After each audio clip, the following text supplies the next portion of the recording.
Merek dagang dan konsep nilai. Studi kasus 1 membangun citra kampus baru. Mari berkenalan dengan kelompok 11 Manajemen Pendidikan 2023 kelas A. Yang pertama ada Eka Putri Bunga Lestari dengan NIM 1103 623009. Lalu ada Cici Tesalonika Damanik dengan NIM 1103 623024. Dan ada Retno Anggraini dengan NIM 1103 623029. Deskripsi permasalahan. Nah, jadi membangun citra atau brand image, dalam strategi pengembangan sebuah institusi termasuk perguruan tinggi. Nah, di era saat ini, persaingan antar kampus semakin ketat. Di tengah kompetisi itu, citra lembaga menjadi penentu daya saing. Perlu kita pahami bahwa citra bukan sekedar soal logo yang menarik atau slogan yang mudah diingat. Lebih dari itu, citra itu mencerminkan nilai, kualitas, dan identitas lembaga di mata masyarakat. Nah, bagi kampus-kampus baru, citra yang kuat dan positif itu menjadi kunci utama untuk menarik minat calon mahasiswa, menumbuhkan kepercayaan publik, dan membangun kemitraan dengan berbagai pihak. Nah, kampus yang mampu menarik atau membentuk citra dengan baik akan lebih mudah dikenali dan dipercaya, bahkan jika dibandingkan dengan kampus-kampus yang lebih dulu berdiri.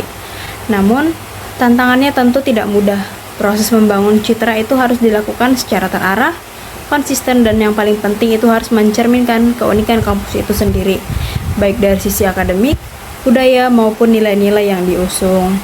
Nah, branding itu bukan hanya urusan perusahaan besar. Di dunia pendidikan ini, khususnya bagi kampus baru, branding adalah kebutuhan strategis. Kampus itu harus tampil beda dan menarik perhatian agar mampu bersaing dengan kampus-kampus yang sudah berdiri lama. Sebagai contoh itu kita lihat di Masjid Al-Ibrahimi Bangkalan. Kampus ini sedang berupaya membangun citranya sebagai lembaga pendidikan Islam yang unggul.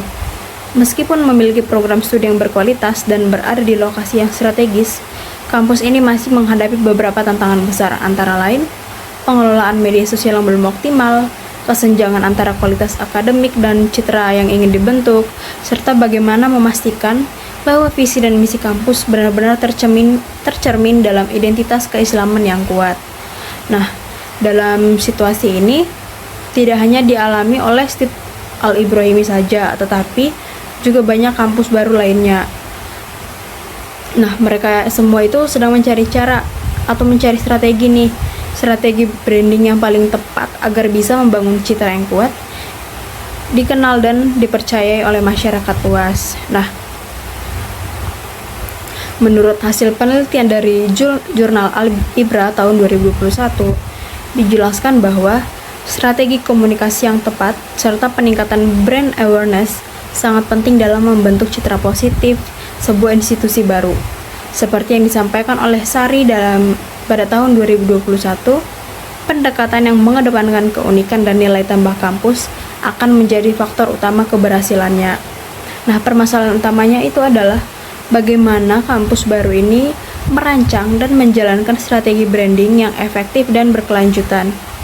Ini tuh mencakup pengelolaan komunikasi yang baik, penegasan keunggulan institusi, dan tentu saja pemanfaatan sumber daya secara optimal agar mampu bersaing di pasar pendidikan yang sudah sangat padat. Analisis permasalahan. Selanjutnya adalah analisis masalah. Dalam era persaingan pendidikan tinggi yang semakin kompetitif, citra atau brand image sebuah perguruan tinggi menjadi faktor kunci dalam menarik minat calon mahasiswa baru, serta membangun kepercayaan publik. Nah, membangun citra atau branding kampus ini bukan hanya soal tampilan visual atau slogan semata, tetapi juga tentang bagaimana masyarakat memandang kualitas, nilai, dan keunikan dari sebuah perguruan tinggi. Nah, analisis masalah yang dialami oleh kampus ini adalah sebagai berikut. Yang pertama, ada persaingan ketat di antara perguruan tinggi swasta baru. Di Kabupaten Bangkalan telah mengalami peningkatan yang signifikan dalam persaingan antara kampus-kampus baru dalam beberapa tahun terakhir. Data dari Kopertais Wilayah 4 Surabaya menunjukkan bahwa sebanyak 10 perguruan tinggi telah terdaftar dalam kurun waktu kurang dari 15 tahun dan diperkirakan akan muncul lebih banyak lagi di masa mendatang. STIT Al-Ibrahimi sebagai salah satu pendatang baru dituntut untuk memiliki nilai pembeda atau differentiator.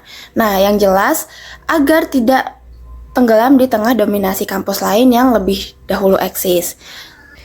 Karena masyarakat saat ini cenderung memilih perguruan tinggi yang tidak hanya terakreditasi dengan baik, tetapi juga memiliki citra atau brand image yang positif.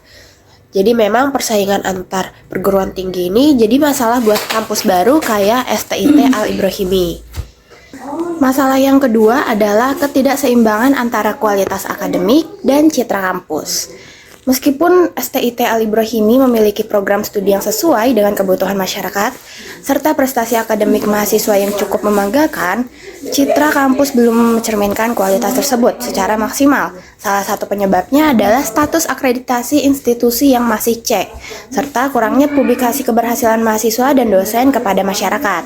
Hal ini menunjukkan adanya kesenjangan antara kualitas internal dengan persepsi publik eksternal, yang justru dapat menghambat tumbuhnya kepercayaan calon mahasiswa baru terhadap kampus ini.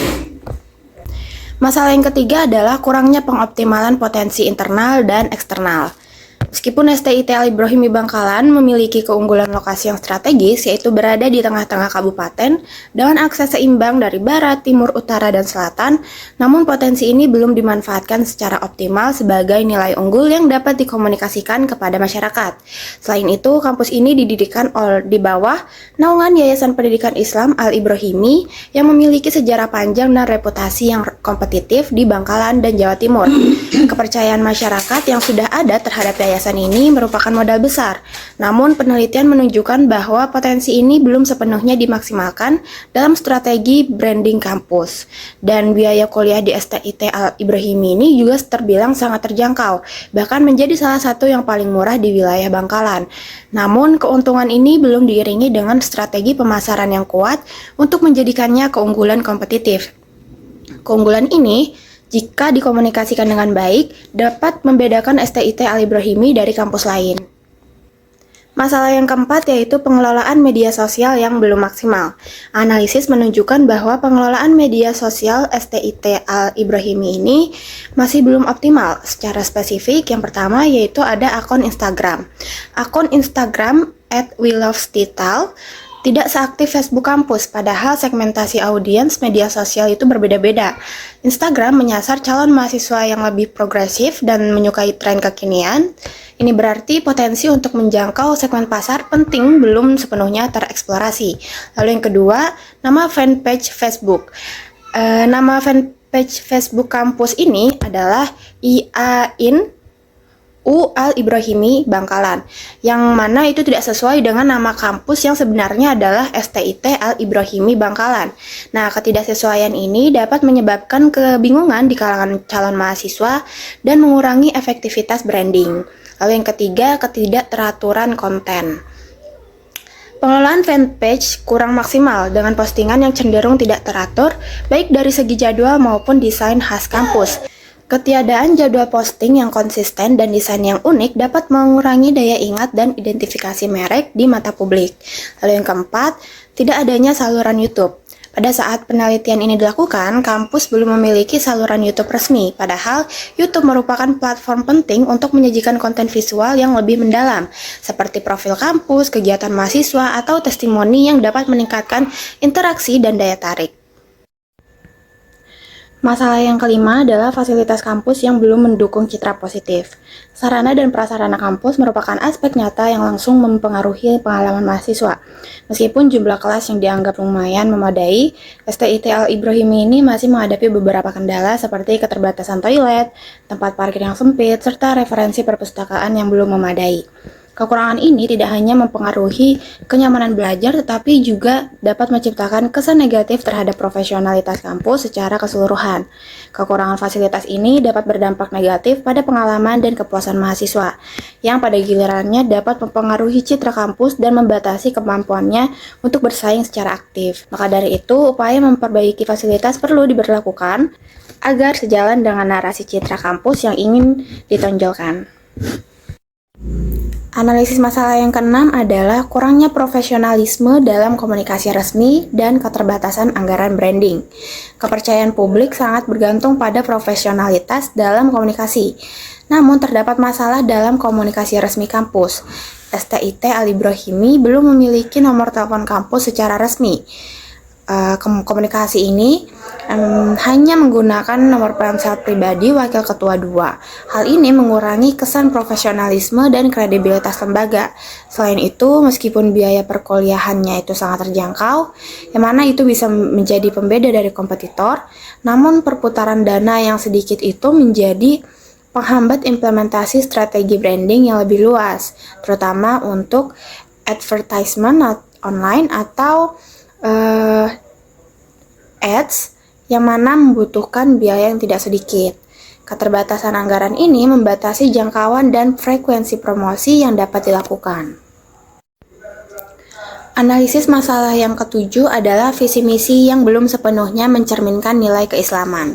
STIT Al-Ibrahimi Bangkalan memiliki latar belakang keislaman yang kuat dan bernaung di bawah Yayasan Pendidikan Islam. Namun, penelitian menemukan bahwa visi dan misi perguruan tinggi ini tidak mencantumkan nilai keislaman. Ini menjadi masalah karena bisa membuat citra kampus tidak sesuai dengan jati diri aslinya. Akibatnya, calon mahasiswa atau masyarakat yang mencari kampus Islam bisa merasa bingung. Padahal jika diangkat secara eksplisit, nilai keislaman dapat menjadi identitas yang kuat dan membedakan kampus ini dari lembaga lain, serta menjadi daya tarik sendiri bagi masyarakat yang menginginkan pendidikan berbasis nilai agama. Analisis masalah yang ke-8 atau yang terakhir adalah kurangnya tindak lanjut dari riset penerimaan mahasiswa. STIT Al-Ibrahimi sebenarnya telah melakukan riset terhadap minat dan kebutuhan calon mahasiswa baru. Namun sayangnya hasil riset tersebut belum diolah dan diimplementasikan secara nyata dalam bentuk program pemasaran atau pengembangan produk akademik. Ketidakhubungan antara data dan strategi ini membuat kampus kehilangan peluang untuk menyusun strategi branding yang berbasis kebutuhan pasar secara aktual. Pendekatan atau teori yang digunakan. Baik, selanjutnya saya akan menyampaikan terkait pendekatan atau teori yang digunakan dalam studi kasus ini.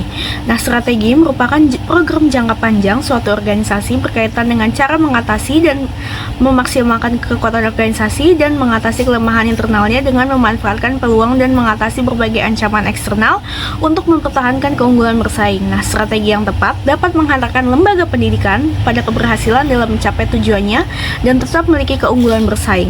Strategi juga dapat diartikan dengan cara atau taktik yang harus dilakukan secara terpadu supaya kegiatan dapat terlaksana dengan baik sesuai dengan tujuan yang sudah ditetapkan sebelumnya. Nah, dalam mengembangkan strategi perguruan tinggi, STIT Al-Ibrahimi memerlukan strategi dalam usaha pengenalan tersebut. Nah, pendekatan Barry Callen membantu dalam prinsip-prinsip dasar strategi komunikasi pemasarannya. Terdapat 14 pendekatan dalam strategi pemasarannya, yaitu yang pertama ada probabilitas. Nah, sebab manusia memiliki kehendak bebas yang bisa saja berubah pikiran dimanapun dan kapanpun, memiliki perbedaan dalam bertindak sesuai dengan situasi dan kondisi. Nah, dalam konsep pertama ini, pemasaran mengarahkan penjualan melalui pihak ketiga. Lalu yang kedua ada memimpin pelanggan, berusaha menyediakan apa yang pelanggan butuhkan sesuai dengan keinginan pasar, serta kemampuan memimpin selera mereka dalam komunikasi. Yang ketiga, memimpin pelanggan, berusaha menyediakan apa yang pelanggan butuhkan sesuai dengan integrasi dan selaras dengan cara melancarkan bauran strategi komunikasi pemasaran. Lalu yang keempat ada integrasi dan selaras dengan cara melancarkan bauran strategi komunikasi pemasaran. Lalu yang keempat ada integrasi dan selaras dengan integrasi dan selaras juga, yaitu berusaha untuk berempati dengan pelanggan untuk merasa menjadi mereka, sehingga akan menyeimbangkan emosi yang terkendali akan menciptakan komunikasi yang baik dan efektif. Lalu yang kelima ada mengintegrasi dan selaras juga, yaitu berusaha untuk mengambil keputusan yang benar, dapat menyederhanakan masalah yang kompleks, menggunakan solusi termudah untuk menyelesaikan masalah, Misalkan menggunakan media sosial untuk menyebarluaskan pengumuman kampus. Yang keenam, mengambil keputusan yang benar dapat menyederhanakan masa realistis. Nah, ketika hasrat lebih besar dari rasa takut, maka kita cenderung bertindak, dan ketika rasa takut lebih besar daripada hasrat, maka kita cenderung diam saja. Nah, manajemen pemasaran yang baik adalah tetap seimbang antara hasrat dan rasa takut. Sebab hasrat yang terlalu tinggi sering menyampingkan resiko, dan rasa takut yang terlalu tinggi membuat kita tak punya visi untuk lebih maju. Yang ketujuh, ada memanfaatkan kebenaran emosional. Nah, poin ini menjelaskan bahwa setiap tindakan dan keputusan manusia itu berawal dari dalam hatinya, kemampuan membuat motif serta bisa mempengaruhi mereka dengan sesuatu yang menyentuh hatinya. Yang kedelapan, ada berdiri tegak pada sesuatu yang kuat. Yang kesembilan, ada pergi ke timur saat orang lain ke barat, atau tidak sesuai selalu mengikuti arus, berlebih lagi jika kita membuat arus sendiri. Yang kesepuluh, ada satu iklan satu ide, yaitu informasi yang paling baik adalah informasi yang singkat dan menyampaikan pesan dengan jelas. Yang kesebelas, ada menjadi relevan dan unik. Yang kedua-belas, jangan berenang ke hulu, jangan menantang kompetitor yang jauh lebih besar saat masih merintis pada awal. Yang ke-13, pilih buah yang bergantung pada rendah, menjaga hubungan baik dengan pelanggan, punya jasa saat ini, menghindar kata-kata menyesatkan dalam iklan. Nah, terdapat juga ada 5 kriteria atau pendekatan yang harus diperhatikan dalam membangun citra kampus baru seperti yang dilakukan oleh STIT Al-Ibrahimi Bangkalan. Nah, pemilihan elemen merek diantaranya ada memorable, meaningful, transferability, adaptability, protectability. Masing-masing kriteria dapat dijelaskan sebagai berikut. Nah, yang pertama itu ada memorable. Artinya elemen merek yang dipilih hendaknya yang mudah diingat dan disebut atau diucapkan. Yang kedua ada meaningful, artinya elemen merek hendaknya mengandung sebuah makna maupun penjelasan atau deskripsi dari produk atau jasa. Yang ketiga ada transferability, yaitu elemen merek bersifat mobile, baik dari sisi kategori produk maupun batasan geografis atau budaya. Yang keempat ada adaptability, artinya elemen merek dapat dimengerti dan tetap dapat diterima oleh daerah pasar atau bukan budaya lain. Yang kelima ada protectability, artinya elemen brand tersebut sah menurut hukum dan undang-undang yang berlaku. Nah, berdasarkan uraian di atas, maka lembaga pendidikan juga harus berusaha membuat citra atau image yang baik di hati masyarakat. Nah, image inilah yang nantinya akan menggiring masyarakat untuk menentukan apakah mereka akan memiliki perguruan tinggi sebagai tujuannya melanjutkan pendidikan. Pertumbuhan image positif juga membutuhkan oleh penerima setelah menerima pesan tersebut. Alternatif solusi dan rekomendasi. Nah, melanjutkan pembahasan sebelumnya, saya akan menyampaikan beberapa alternatif solusi yang dapat diterapkan khususnya bagi kampus baru seperti STIT Al-Ibrahimi Bangkalan untuk membangun citra positif dan yang kuat. Pertama itu optimalisasi strategi 7P atau marketing mix dalam konteks pendidikan tinggi. Ini adalah pendekatan yang sangat relevan untuk dunia kampus. Kita bisa mulai dari yang pertama itu ada produk, dengan menawarkan program studi unggul yang berbasis nilai keislaman dan kebutuhan masyarakat lokal seperti PAI, PGMI, dan PIAUD. Lalu ada price, yaitu menyediakan biaya kuliah yang terjangkau namun tetap berkualitas. Komunikasikan bahwa ini bukan sekedar murah tetapi memberikan value for money. Lalu yang ketiga ada place, yaitu memanfaatkan letak kampus yang strategis di Kabupaten Bangkalan sebagai akses pendidikan bagi wilayah pelosok. Lalu selanjutnya ada promotion, yaitu dengan membangun kampanye digital yang aktif dan kreatif di media sosial seperti Instagram, TikTok, YouTube. Nah, dengan konten seperti testimoni mahasiswa, profil dosen, dan kegiatan kampus yang menarik. Lalu ada people, yaitu meningkatkan kualitas SDM kampus terutama kemampuan dalam komunikasi digital dan pelayanan publik. Lalu yang keenam itu ada proses, yaitu merancang alur layanan akademik yang cepat, transparan, dan ramah, mulai dari pendaftaran hingga layanan keuangan. Dan yang ketujuh itu physical evidence, yaitu dengan membenahi fasilitas fisik kampus seperti kelas, perpustakaan, toilet, parkiran. Fasilitas yang baik ini akan memperkuat citra kampus yang profesional. Lalu solusi yang kedua yaitu rebranding identitas dan harmonisasi citra institusi. Nah, STIT Al-Ibrahimi ini perlu membangun identitas yang kuat dan konsisten, mulai dari penyamaan nama di semua platform digital, desain logo, warna kampus, sampai kesesuaian narasi publik dengan visi misi Islam kampus. Contohnya itu mengubah nama fanpage yang sebelumnya IAINU Al-Ibrahimi Bangkalan menjadi STIT Al-Ibrahimi Bangkalan, agar publik tidak bingung. Nah, hal kecil seperti ini itu bisa berdampak besar pada persepsi masyarakat. Lalu, solusi yang ketiga itu strategi komunikasi emosional yang relevan dan segmentatif. Nah, branding ini itu bukan cuma soal informasi, tetapi juga menyentuh hati audiens. Kita bisa menerapkan prinsip-prinsip dari Barry Callen, yaitu satu ide, misalnya kampus Islam untuk masa depan Madura. Lalu kita bisa menampilkan inspiratif mahasiswa, terutama yang berasal dari keluarga sederhana tetapi berhasil berprestasi. Lalu bisa juga dengan menunjukkan kedekatan kampus dengan budaya lokal seperti nilai kekeluargaan dan keislaman. Lalu solusi yang keempat itu penguatan kolaborasi dengan komunitas dan sekolah menengah. Nah, STIT Al-Ibrahimi ini perlu hadir di tengah-tengah masyarakat, bukan hanya di ruang kelas. Bisa dilakukan melalui seminar keislaman di sekolah, pelatihan guru-guru, program pengabdian masyarakat. Nah, langkah-langkah ini tuh akan membangun reputasi kampus secara alami sekaligus menciptakan word of mouth yang positif di komunitas sekitar. Lalu yang kelima, solusi kita yang kelima itu pembentukan tim public relation dan pemasaran berbasis data. Nah, kampus ini pastinya perlu punya tim humas profesional yang fokus pada digital marketing dan riset. Tugas mereka itu meliputi survei online minat calon mahasiswa, analisis traffic media sosial untuk memahami tren audiens, dan juga bisa merancang kampanye promosi tahunan yang selaras dengan kalender akademik dan budaya lokal. Nah, dengan data yang kuat, strategi promosi akan lebih terarah dan berdampak nyata. Dan yang terakhir itu profesionalisasi saluran informasi kampus.